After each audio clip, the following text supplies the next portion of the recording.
And they even acknowledge this in a post, by the way. They said in a post, we had to reduce the number of Joule sockets because it was too powerful. But now people are weaker. We have to address this in 0.3. So expect something to happen in 0.3. So guys, I have this video here from Misoshiru that is called "Should PoE 2 buff the number of Joule sockets in patch 0.3? And this caught my attention, obviously, because I am mixed on this opinion. I want to hear what he has to say about it. Because in the first patch in 0.1, Joules were too powerful. You were always going to path toward more Joules because they were too powerful. It was the best thing to do. But in 0.2, they took away a lot of the Joule sockets and we felt the hit in our power level. So, if they adjust the number of sockets so that we get more of them a little bit, I wouldn't be opposed to it. But I don't want for us to go back to the power levels we had in 0.1 regarding Joules because it was just the best choice. When you have something that is always the best choice, then you don't have a choice. You always go for that. And that was the problem. So let's see what he has to say about it in here. Hey guys, so with Dawn of the Hunt coming close to an end, I want to take a look at Dawn of the Hunt as a whole and start talking a little bit about some of the big changes that happened between the patch 0.1 and Dawn of the Hunt. And one of those big changes was Joule sockets. Now, we all know that in patch 0.1, we had basically double the amount of Joule sockets as compared to patch 0.2, aka Dawn of the Hunt. So in front of me, you'll see an image of the two side by side. The left image right here is the skill tree for Dawn of the Hunt, and the right one is going to be for patch 0.1. And as you can see, this one has way less than the one on the right because we went from going to 24 Joule sockets in 0.1 to only having 12 Joule sockets in patch 0.2 Dawn. Exactly. So if you say adjusting the numbers, I don't want to go again to 24, but you can go to, I don't know, 18. And you are in the middle ground, you know, something like that. The Hunt. And I think that the general sentiment for this change has definitely been on the negative side.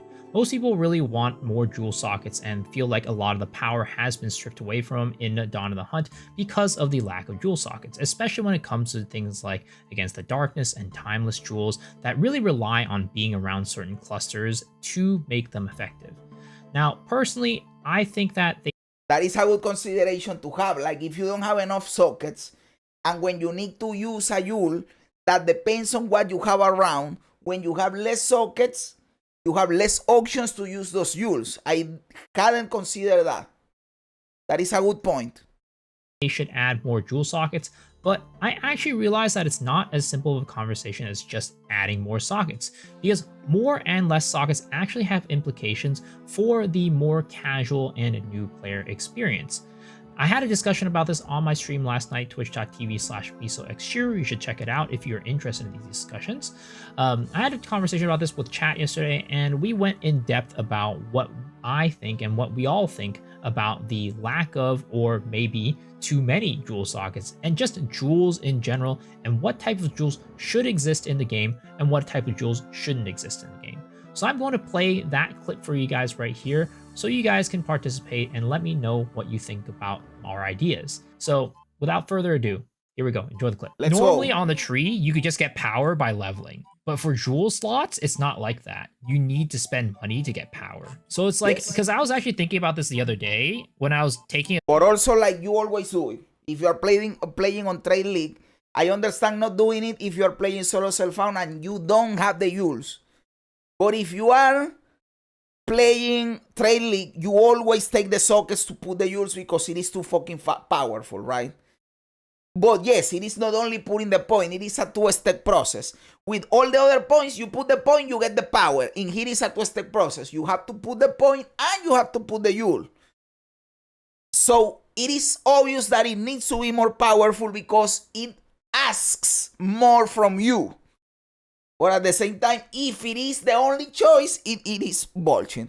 By the way, I can see that he has the video here from Asmongold, from Labubu, I watched this live, and this is awesome. I recommend this video, but it is 50 minutes. But brother, the whole Labubu thing, it's stupid. I knew about Labubu before Asmongol commented on it, but it is awesome. When he discovered it, it was funny as fuck.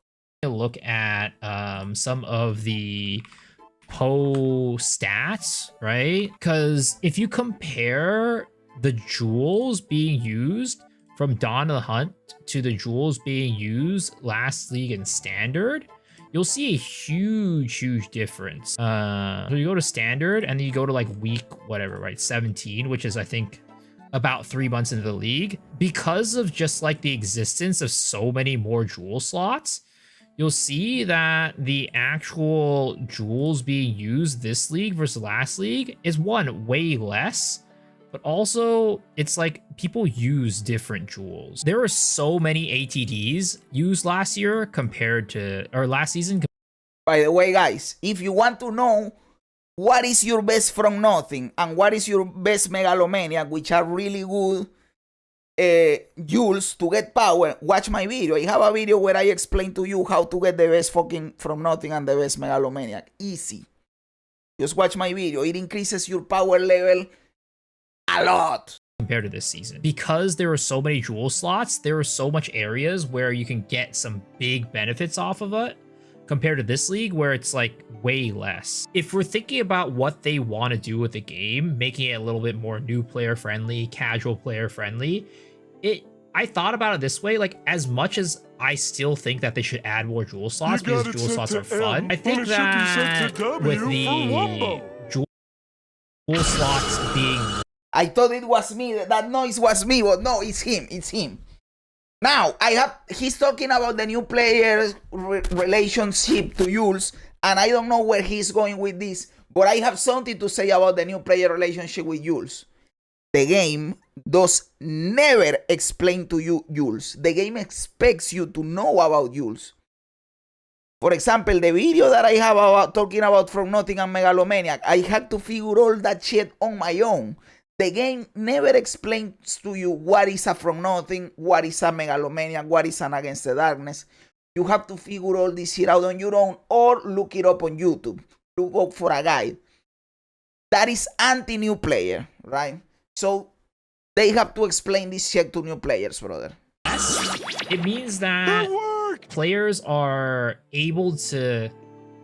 There's less of a difference between players with money versus players without money. Because you need money to buy these jewels and get the good stuff, right? And you also need to know about them. Do you think that a new player knows that this bullshit even exists? They don't know. And then they copy a path of building and they see that this bullshit is there and they don't know where it comes from, how to get it, how to look it up. It is confusing as fuck. Whereas if we're less focused on the jewel slots, it's just about leveling the game power. Voices of Cluster Jewels make some guides hard to follow for new players. Yeah. Fuck Cluster Jewels. Don't bring Cluster Jewels to PoE 2. All my homies hate Cluster Jewels.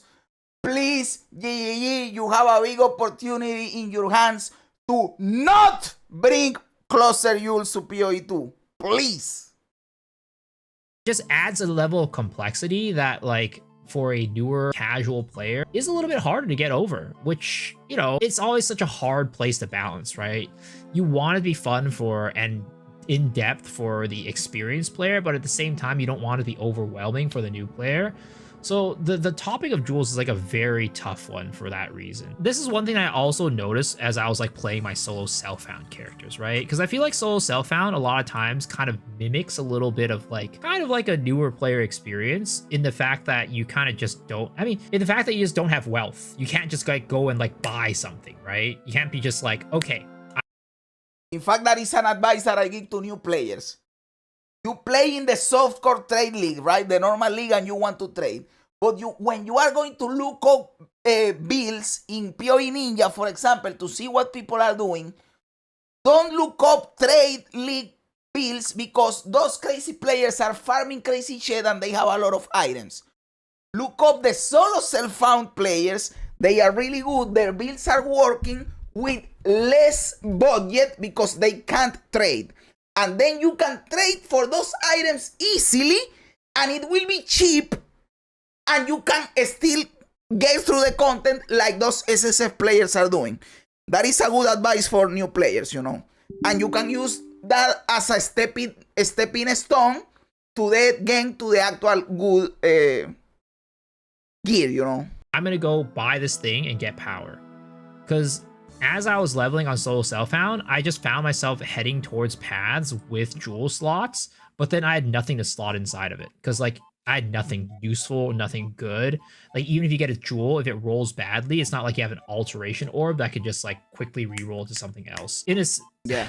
It's such a, I think jewels surprisingly is like such a deeper conversation than like I originally thought of it, because of all these like, I guess, factors that we have to think about when thinking about somebody who doesn't have like wealth or somebody who doesn't have the ability to learn these things. So I see it. There are a lot of cheap Yules also. Like if you are in Trade League, you can get a really good Yule for 1 Exalted. Like yes, if you go to, like, no, I am going to get the perfect Megalomaniac for my build with 3 affixes. Yes, of course, that is going to be expensive. But if you are just starting out, like he's saying, just putting the point and I need to put something in there. If you are playing trade for 1 Exalted, you get a rare Yule with 4 affixes that are good affixes. Like in SSF, then you have a problem. But again, we know that the game is not balanced around SSF. They don't give a fuck about SSF. The game is balanced around trading, which is fucked up. I don't know when we are going to get the auction house, but hey, fixed trading, dude. Fixed trading. Doran just 0.6 in last league. It was a very good item. Yeah. The thing is, again, with the less jewel slots, Adorn is just like not used. Yeah, it's also crazy, right? 60% of the builds were using an ATD last season. I do think that that balance is probably not good either. But again, I don't. The biggest thing, right, that I see these percentages look healthier to me than these percentages, by the way. I still think they should probably bump up the number of Yules to 18. But I think this is the new one, by the way, and this is the old one. I think this looks healthier than this one. If 60% of people are using Against the Darkness, that is because the same problem we had with Lightning Spear. If everybody is using it, it is too powerful, right? And we have to rail it back. This looks healthier. I always talk about when it comes to jewels is this one, the Controlled Metamorphosis Diamond. It was one of the most popular jewels last season, and this season it dropped by so much. Just because of the fact that our current tree, the jewel slots, there's so little of them, and they're kind of in like awkward spots for the Controlled Metamorphosis Diamond to actually work well. And I think there was a lot of fun and a lot of like stuff that you could do with your builds to make, you know, things more interesting. Make your builds more interesting, have a little more build variety, and just be able to get more with less. What jewels do you not want to see in PoE 2 that are in PoE 1? Cluster Yules. Pog cluster Yules of any size. All my homies hate cluster Yules. Timeless jewels is such a pain. I don't necessarily think timeless jewels are the worst. I think it becomes a little bit like, let's just say, I don't like it when you open up a tree and they've got like 5 of these big circles. You know? I also think that is a little lame. Like if you have 1, you have 2, and we are not saying all of those are timeless Yules. They are different type of Yules and circles, and you have to figure out all this bullshit. I also think it is too much when you have 7 of these motherfucker circles. You have 1 or 2 and it is okay, dude. And again, for a new player that doesn't know about this, it is confusing until they learn about it, you know. Dude, I had to go to a fucking calculator website to calculate my timeless Yule to trade for it. And my cluster Yules. Like when you have to go to a fucking calculator in a third-party website, that is too much. What were you thinking when you designed the fucking timeless Yule, brother? It ends up being like very overwhelming because, again, as I mentioned earlier, every single jewel slot means that you need to buy that thing, or you need to know what that thing does, and like be like, oh, can I slot it here? Do I have to slot it here, or can I slot it somewhere else? What exactly does it do? Especially these, like, I'm still not a huge, like, for me, I'm not a big fan of the heroic tragedy jewels. The heroic tragedy jewels, I think, in my opinion, need to be changed in how they work, because even experienced players don't know what the fuck the heroic tragedy do. Heroic tragedy jewels so big, and I hope they didn't exist as well. Jewels do. And at the moment, we don't have any seed things to like help us figure out like what things change to either.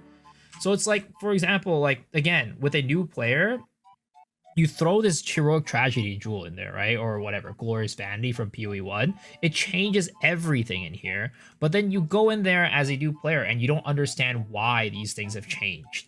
You don't understand like, oh, I need this specific seed to get this to be this specific way. And you need a calculator, brother. Well, the POV can calculate it for you. And I can't just look for a heroic like a whatever glorious vanity and just slot it in there. You love heroic tragedy and spend so much time checking the C's from point one and flipping them. But yeah, the reason. Nah, fuck that, fuck that.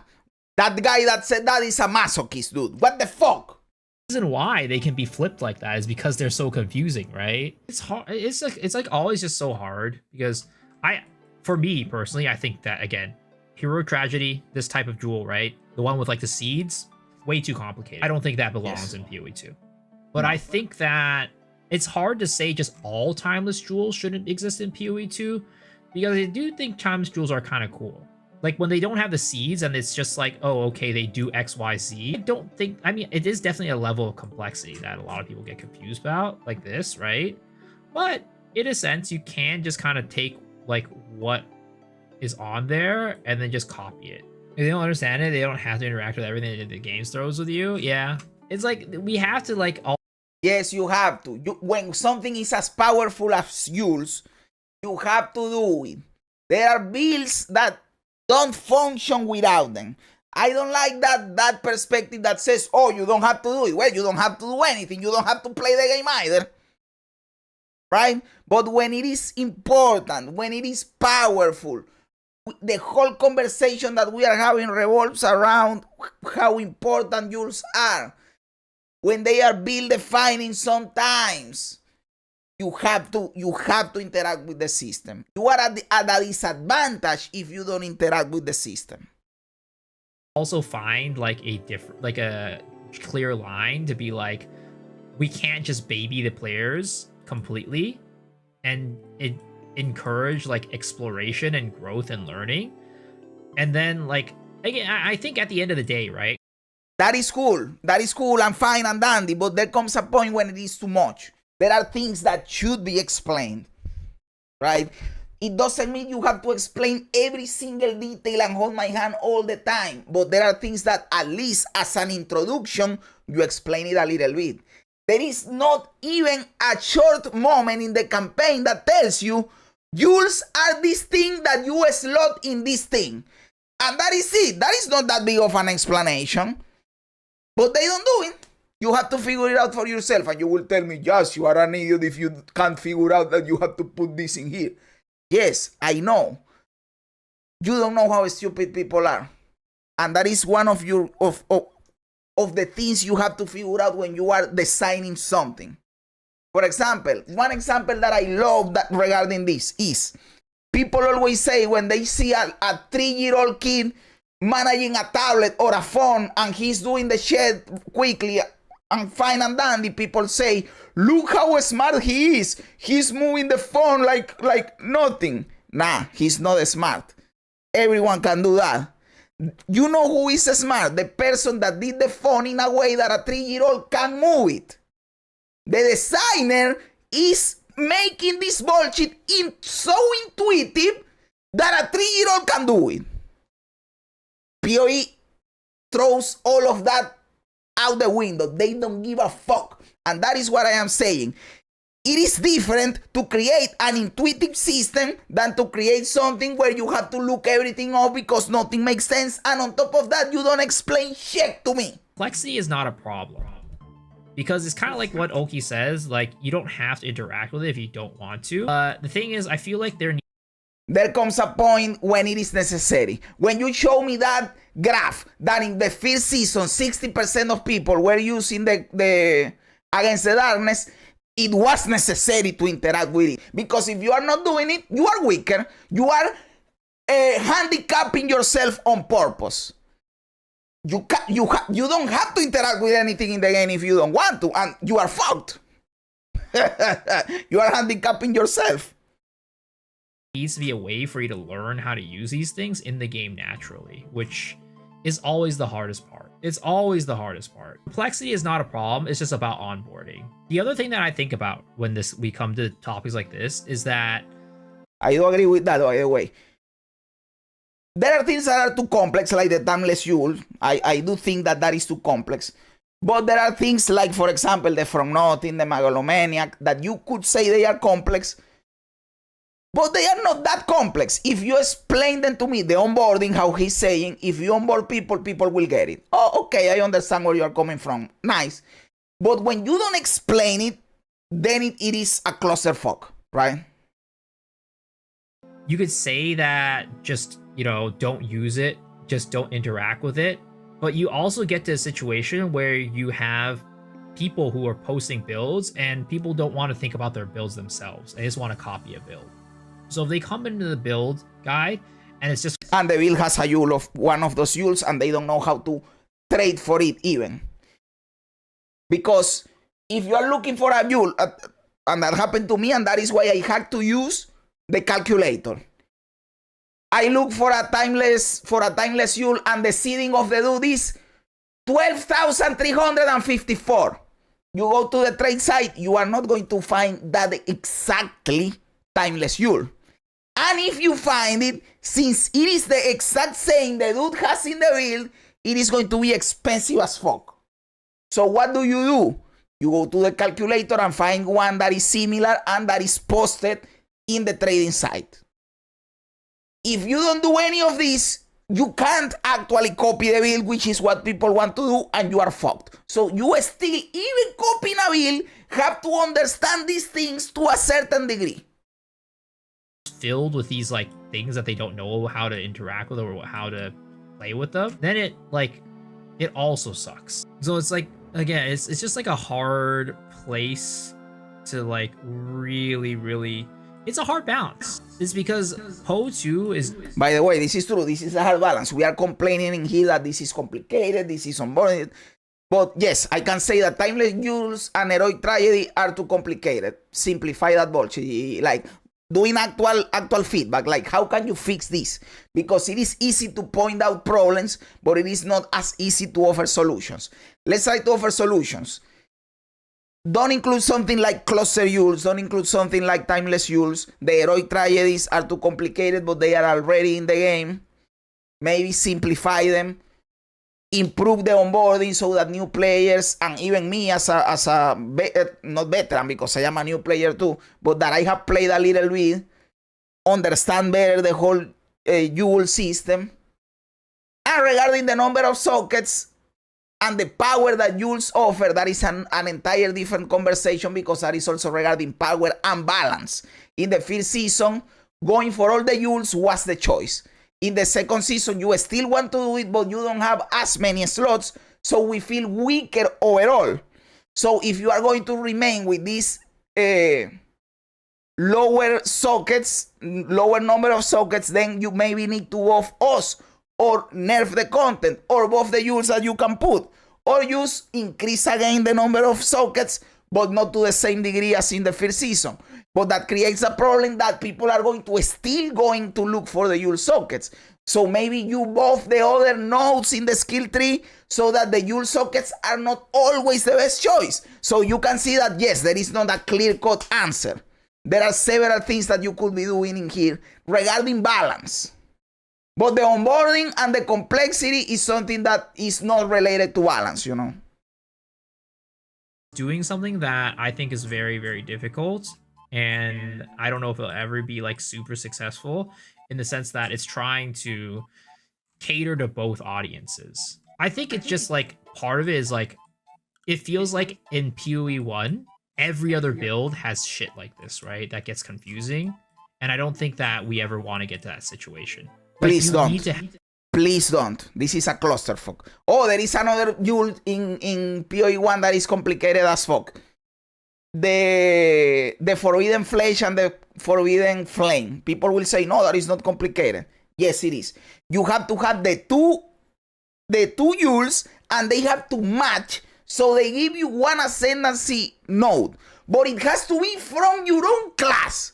So yes, it is complicated, motherfucker. have options for the newer players and the experienced players, which is why I don't even know if, like, I don't think this problem will ever be solved, to be honest, right? Because it doesn't have to be 100% solved. Nothing is ever 100% solved. It just has to be improved. If you improve little by little, you get to better places. Simple as that. certain players will want to push it one direction, while certain other players will always want to push it in another direction. It's like the PoE1 community has basically gotten to a point where it's like the players who are playing there are the players who are looking for this a lot of times. They are looking for the little, you know, the more complex stuff. Whereas probably the Diablo 4 community, at least the people who are still loyal to Diablo 4, probably don't care about any of this. They just want the game to be simple, easy, hop in, kill stuff, hop out. But the middle ground. I think PoE2 right now has a good enough level of complexity. You don't have to make it more complex. You just keep going with it. By adding stuff, you will make it more complex, but don't purposely try to make it more complex, you know? Like how it is right now, it is really fucking cool. It is not brain dead, but it is also not PoE1 levels of complex. It is in a good spot. And it will naturally get more complex by adding stuff. Just don't make that stuff that you add purposely complex. And everything will be fine. They will figure it out. I think the balance is also a problem, and it is probably the biggest problem related to Yules and sockets in the skill tree. And they even acknowledge this in a post, by the way. They said in a post, we had to reduce the number of Yule sockets because it was too powerful. But now people are weaker. We have to address this in 0.3. So expect something to happen in 0.3. Maybe regarding the number of sockets, maybe regarding the whole power level of the tree, so that picking a socket is not always the best choice. But they are going to 100% do something about this. Yo, Misoshiru, my brother. This was a good video. It prompted us to talk about cool shit regarding Yules and balance in PoE2, the new player experience, the onboarding, and all of that. Thank you so much for this video, brother. Awesome.